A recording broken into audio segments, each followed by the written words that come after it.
Yung alaga nating wak, oh. Kanina po, nag-ingay sa mga kaprobinsya.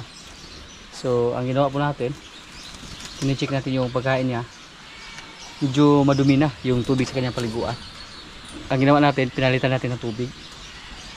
At nang napalitan ng tubig yung palanggana, tumahimik siya at naligo agad. Ayan, oh. Naglalaro na siya. Yung alaga natin uwak, medyo matalino po ito mga kaprobinsya. Kasi sa tuwing maubos na yung pagkain niya dito or wala na siyang mainom na tubig, mag-ingay siya. So malalaman namin na may kulang sa kanya bago siyang ligo.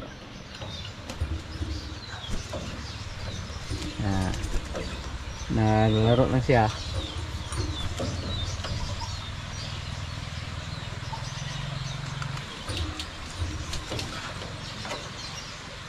Tapos na siyang maligo. Hanga ko sa ating uwak. Matalino.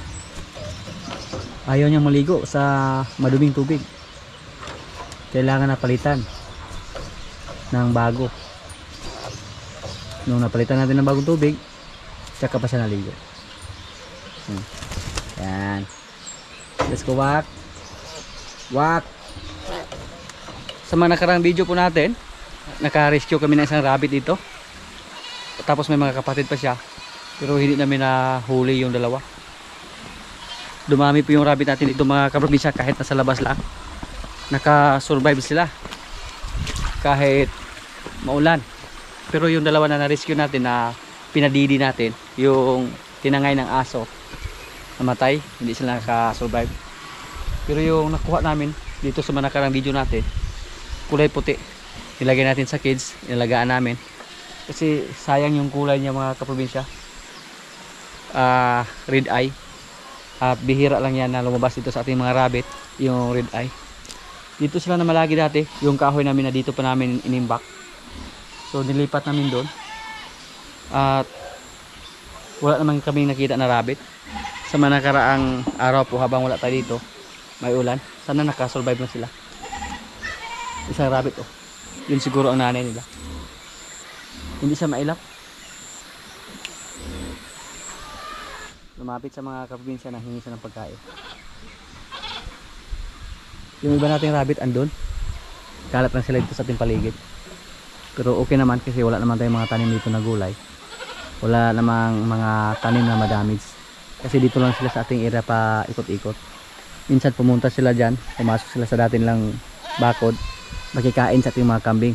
At saka minsan pumunta doon sa ating mga manok, makikain din sila sa ating mga manok. At binigyan naman namin sila ng pagkain. Minsan pumunta doon sa ating mga alagang baka. Update ko po kayo sa ating mga baboy dito mga kaprobinsya, sa ating mga inahin. Medyo nalungkot po tayo ng konti kasi sa mga nakarang araw po, pinuntahan natin dito yung ating mga inahin. Tine-check natin yung tatlo na nai-ay natin, hindi sila naglandi nung pinuntahan natin dito. Masaya na po tayo kasi yung dalawa lumagpas na sa 21 days. So inakala po natin na buntis na. Tatlo po silang nai-ay natin. Pero ngayon naglandi naman mga kaprobinsya yung tatlo na nai-ay natin. Yung mga inahin, naglandi sila sabay. So kahapon wala tayo dito, nag-chat sa atin yung ating mga kasama dito na yung isang baboy daw ng landi, yung pinakahuli nating nai-ay. So nag-order agad tayo ng similya. Tapos habang naghintay tayo sa ating similya na in-order galing sa Bacolod, nag-chat naman sila na yung isa naman na inahin naglandi rin. So medyo malungkot ako kasi nakala ko na buntis na. So ang ginawa natin, kasi isang seat lang yung in-order natin na similya, bali 3 container yon. Yung isang seat para lang sana yan sa isang baboy, ang ginawa natin, hinati natin. So sugal lang, hinati natin sa dalawa nating inahin. Tapos yung lumalaga natin na lumagpas na sa 21 days mula sa ating pag-iay, mukhang nagsimula namang maglandi, namula yung kanyang ari. So sayang mga kaprobinsya, nai-ay na po natin to kanina nang dumating tayo dito. Tapos yung isa din na inahin. Pero hindi po ako sigurado dito ngayon kasi yung similya na para lang sa isa, hinati natin yung dalawa. Ito, sana hindi siya tuloy ang maglandi at sana mabuntis siya. Pero napapansin namin medyo pula yung ari niya mga kaprobinsya.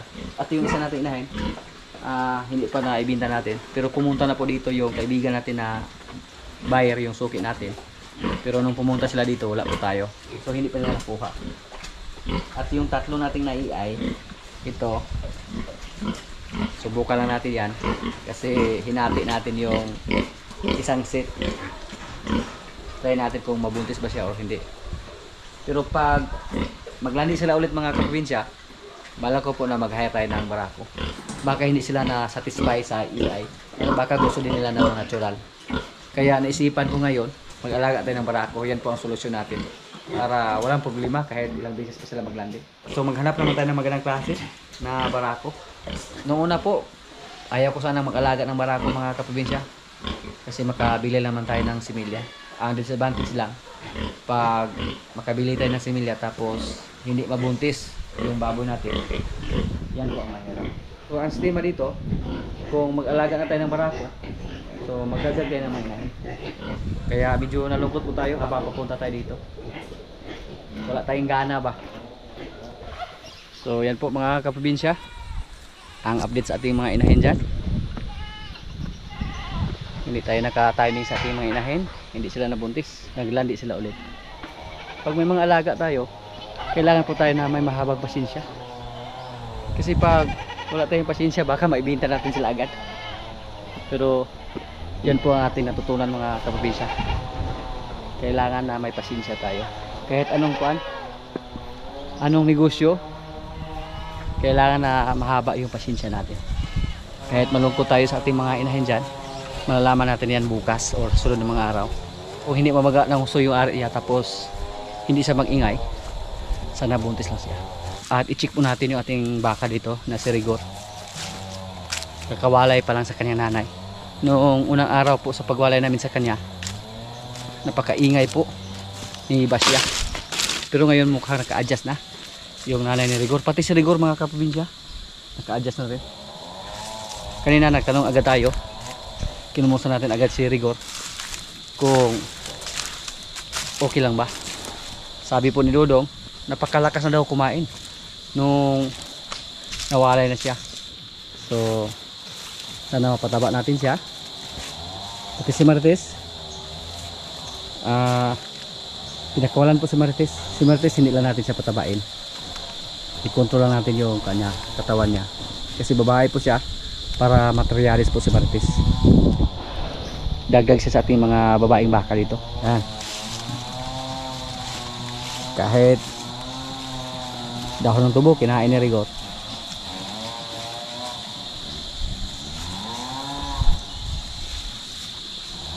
Pag umabot siya ng mga 1 linggo mula sa pagwalay natin, purgahan natin ulit si Rigor. Yung kuan lang, oral lang, balbasin lang yung gamitin natin sa pagpurga sa kanya. Kasi marami pong natatanong sa atin kung ano yung ginamit natin na pamurga. Minsan gumamit kami ng injectable, minsan naman gumamit kami yung albendazole, yung balbasin. Lalo na pag mga bata pa lang katulad ni Rigor, hindi kami gumamit ng injectable katulad ng ivermectin at saka yung mga Litomax. Yan po ang mga injectable na pamurga. Rigor, good boy Rigor. Napakadali mo naka-adjust na wala ka ng nanay dito. Tapos yung ating baka na pula mga kaprobinsya, palagi din natin itong monitor. Palagi nating pinatingnan sa ating mga kasama nito, baka naglandi.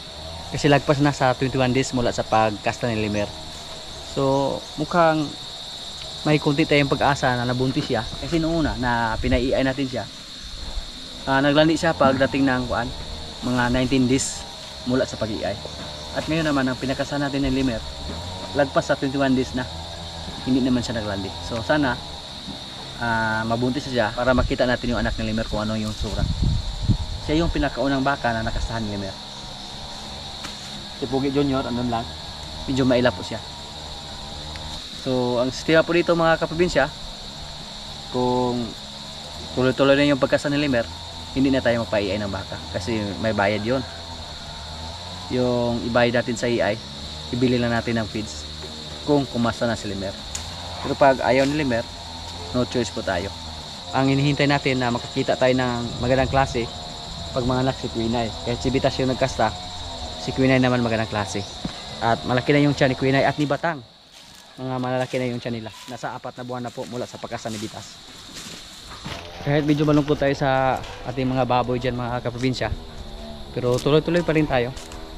Hindi naman lahat na panahon na bigo tayo sa ating inaasahan. Ganon talaga yung buhay. Sabi ni Kuya Kim, ang buhay ay wither-wither lang. Yung mga kambing namin dito mga kaprobinsya, effective naman yung ginawa namin na binawasan namin yung pagbigay ng kupramel at dinagdagan namin yung mga dahon, mga napier or dahon ng tubo. Basta yung kambing na nasa kulungan lang, nasa bakod lang, walang pili yan sa pagkain, walang pili yan sa mga dahon. Pero pag kambing na nasa labas lang, yung nasanay sa pastulan, hindi yan kumain ng mga tubo. Yan. Malaki na yung mga anak ni Diyos mga kaprobinsya. Parang kailan lang. Yan oh. Puro red. Ang medyo bansot, yung isang anak ni Dayan lang. Kasi hindi na po tayo bumili ng gatas. Kulang sa gatas si Dayan. Pakabili lang na ubos. Pero yung iba nating kambing, maliban sa isa na anak ni Dayan, napakakintab ng mga balahibo nila. Ito yung anak ni Dayan at yung kapatid niya ito, medyo nabansot siya. Pero quality yan mga kaprobinsya pag may edad na yan. Basta maganda yung lahi, makikita natin yung kagupuhan nila basta nasa isaktong edad na. Yan.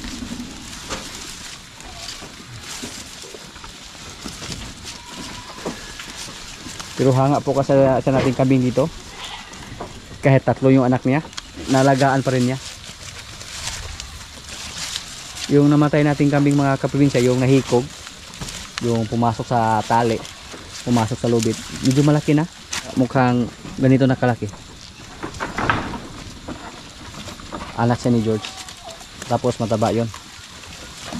Magandang klase sana, pangdagdag sana yun sa ating mga materialis dito. Pero ganun talaga yung pag-alaga natin. May mga panahon na hindi pumabor sa atin. Namangha po ko sa ating mga kambing dito na mga anak ni Diyos, mga kaprobinsya. Yan oh, dako na. Mga ilang buwan mula ngayon, pumasa na yan. So kailangan na natin ihanda yung kanilang kulungan. Gandahan na tayo mag-prepare dito ng kulungan para sa kanila. Kasi marami po tayong mga lalaki ngayon at kailangan po natin silang iwalay. Kasi pag hayaan lang natin sila dito, pwede silang makakasa sa kanilang mga kapatid or magkasa sa nanay nila. Kahit binawasan namin yung kupramel, maganda pa rin yung katawan nila. Sunod na araw, lagyan natin ito ng AirTag para malalaman natin yung mga anak ni George. George. May isa tayong babae dito na pwedeng katayin. Yung native. Dati po iba yung kulay sa ating mga kambing dito. Ngayon mga maganda na yung kulay nila. Kakulay na nila yung mga hybrid na kambing.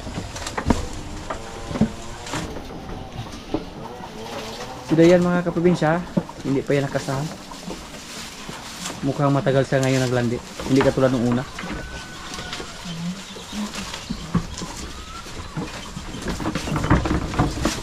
Sunod na araw, palabasin naman natin yung si George. Yung mga anak ni Ibana, oh. Ikala natin nung una na hindi sila makasurvive. Pero ngayon, oh, murag daghan na nagpaklay. Mga lalaki.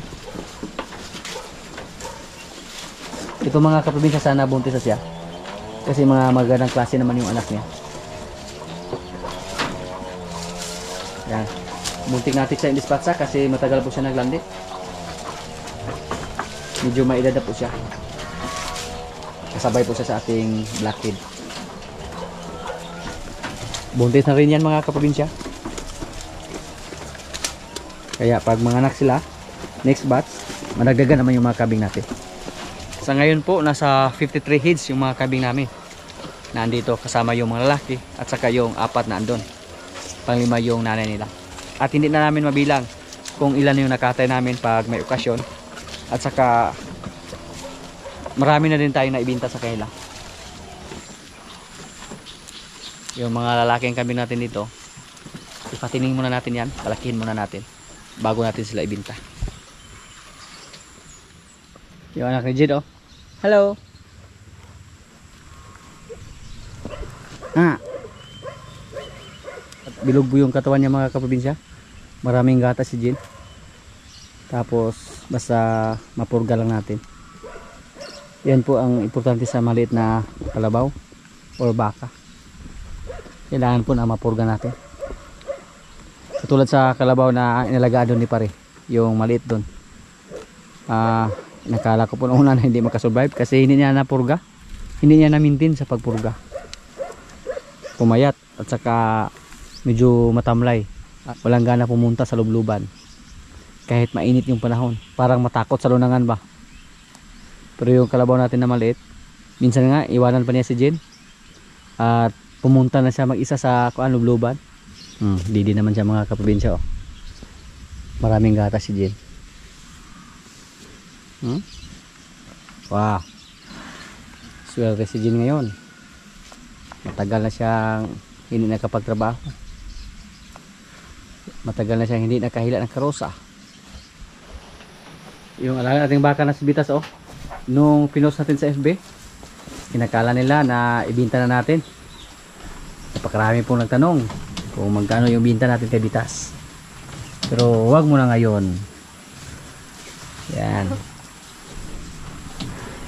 wag mo na ngayon, baka may ibubuga pa si Bitas. Lami kayong sakyan si Bitas. Yung katawan niya, mga kaprobinsya, napakabilog, napakasulit. Kahit matapang siya, pero pag nasa kulungan lang, nasa kwarto lang, wala problema. Ang mahirap pag palagi natin ipastol tapos matapang yung alaga natin, baka masungayan tayo. Mabait naman siya dito sa loob. Hindi siya masyadong agresibo ba. Pero pag nasa labas siya, parang agresibo siya. Pati puno ng niyog, sungayon, pati lupa. Dati pa po ako mahilig sa baka, mga kaprobinsya. Mas maganda to bilhin. Sabi na aking kaibigan, mas maganda bilhin yung baka kaysa motor. Depende lang. Kasi yung baka hindi naman natin pwedeng gamitin sa service. Siya yung nagsabi. Kasi pag may alaga tayong baka, pag may emergency tayo na kailangan, pwede tayong magbenta ng baka.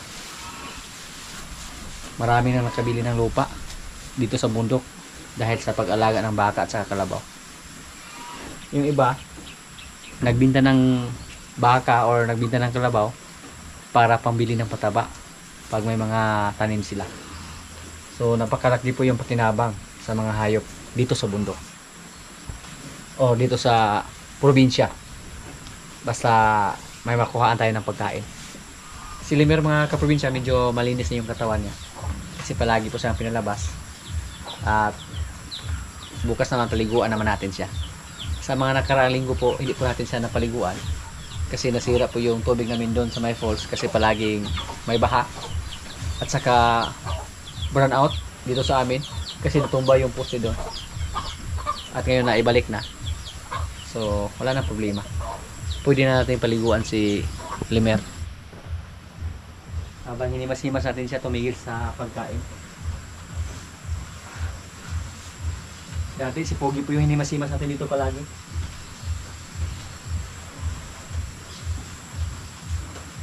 Maraming nagsabi na siguro nasa mga 100k na daw si Bitas. Sana naman, or sana lumagpas pa. Kasi yung si Pogi medyo malaki yon, pero mura lang siguro yung pagkabinta natin kay Pogi, 120. Hindi natin napakilo. Kaya pag magbinta tayo sa sunod ng baka tapos malaki na, kailangan na per kilo yung pagbinta natin. basta makuha na sa bracket. Kasi yung baka hindi pwede ibenta per kilo pag mga maliliit pa lang.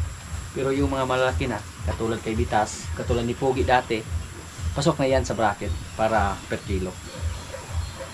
Pero nung bininta natin si Pogi, para nagmamadali tayo, natakot po tayo mga kaprobinsya. Kasi yung mga alaga ng rabbit dati, karamihan sa kanila namatay.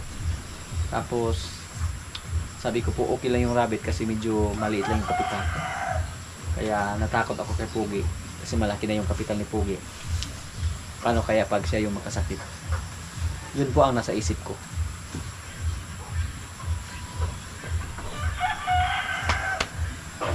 Bitas, magkuha tayo ng gulay mga kaprobinsya para pang ulam, gataan ba. Napakaraming bunga po yung aming kuan, oh, sitaw. Lami kaya siya. Haluan ng munggo.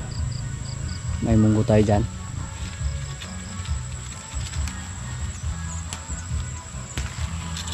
Kunin lang natin yung medyo matigas na. Sa ngayon po wala kaming problema sa gulay. Namunga na yung mga kuan natin, sitaw. Tapos may sili kami dito. May kalabasa pa. Sa sunod na araw pwede na namin tikman yung aming kalabasa dyan. Buti ngayon yung mga gulay natin dito hindi pinagdiskitahan ng mga manok. Kadalasan sa mga manok doon pumunta sa kulungan ng ating baka.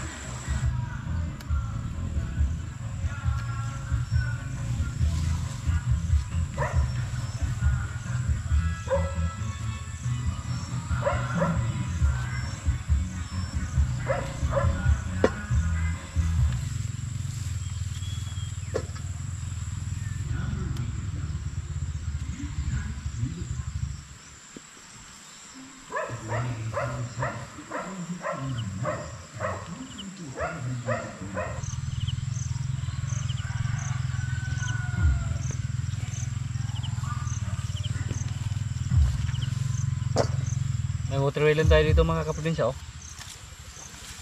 Tikman natin to. Baka pwede na to ba?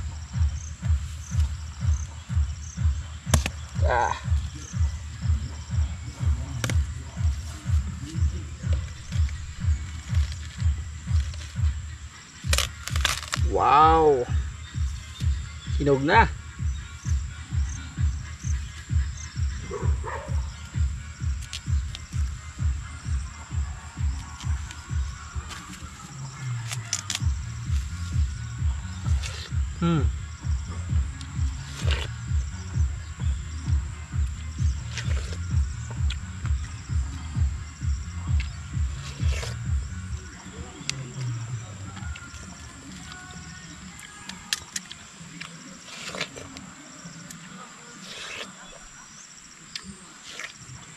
Pang patanggal sa uhaw ba?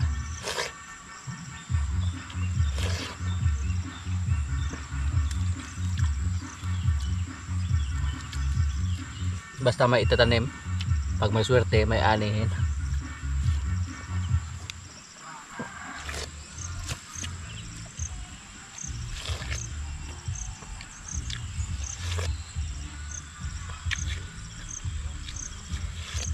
Magkuha tayo ng kunting galay para panghalo lang sa ating ginataan.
Tanlad. Do, dala lang ka do. Mukuha tayo sila ito do. Kan ano nang motel milo do, bahin sila ito do.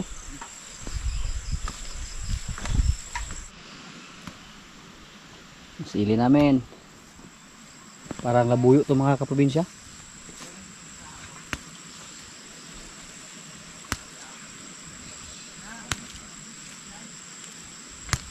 Yan po dito yung sili na to.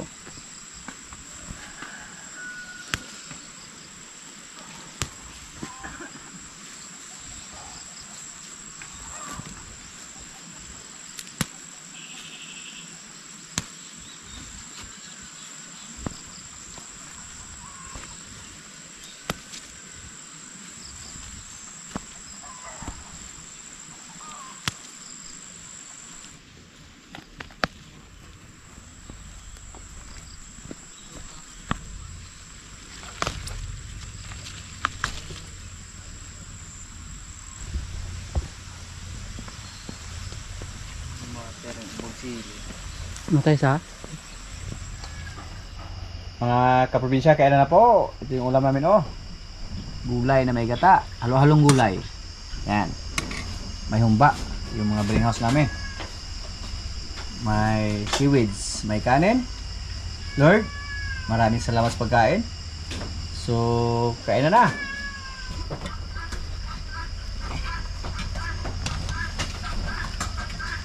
Hi, boy.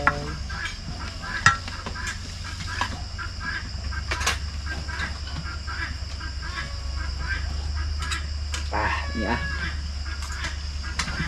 May kinuutan, linibihan.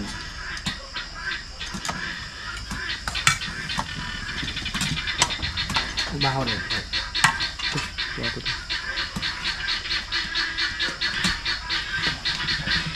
Ini era baka nak ba? Galag mo lang sa sagot. Kung kaon dito. Hati-hating ka pwede rin para mahurot ka.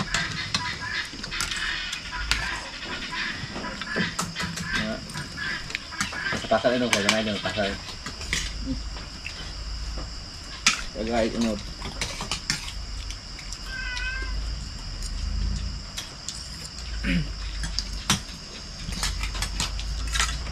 Hoy.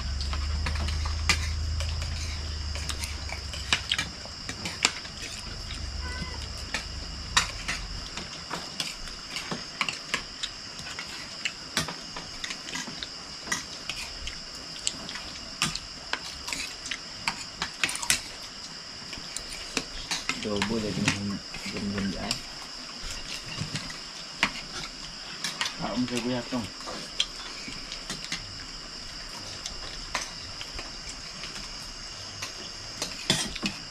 Kau biar tong dong.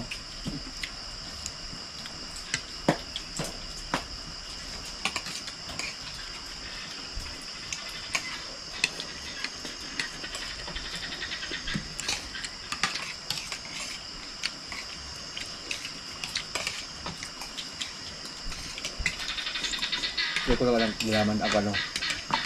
Silid. Wala halang dong.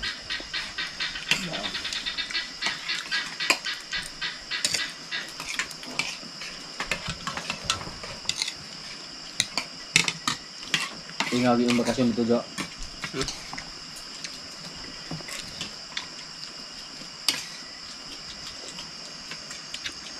Kasi mamat Diyos mga grupo. Mga grupo dito, mga radyapon. Ya. Namuhay radyapon. Sumuyupat tanduan yung mga grupo dito? Ay, tanduan na wala mo. Tanduan, ito ba? Dito dyan. Palabay yung ugtuba rin. Isputan na maugangan. Nagpito kagalo ng dapat. Kalabuntag. Para baligyan niya. Naramay inumpon. Ada kung abot ng uwangan da eh? Wala siya. Wala siya sa kontina na may baligya. Mung 4.50 ko na yung adlaw. Sanggutan. Kaya naman sa tindahan. Beran. So, tudlan drum. Berapa ang rawat dito? Berapa?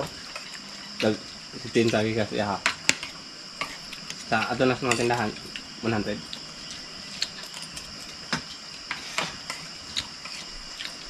May 1 man nila itong basong dagko. Bowl. Tubil-tubil na ba?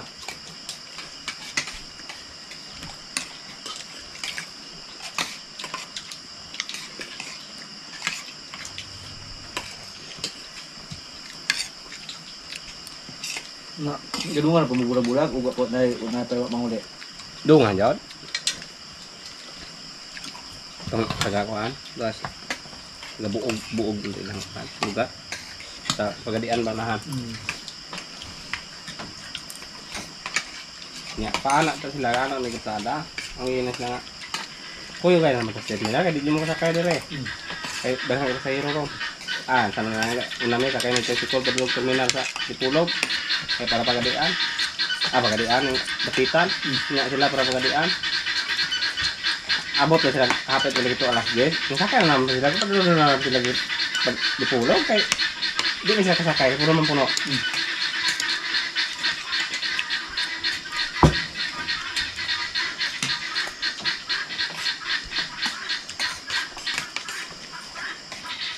Lawang nga lang ba?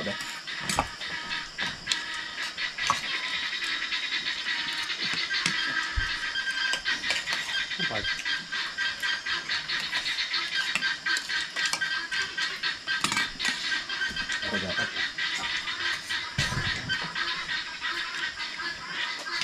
Namaak ng halang, namaak.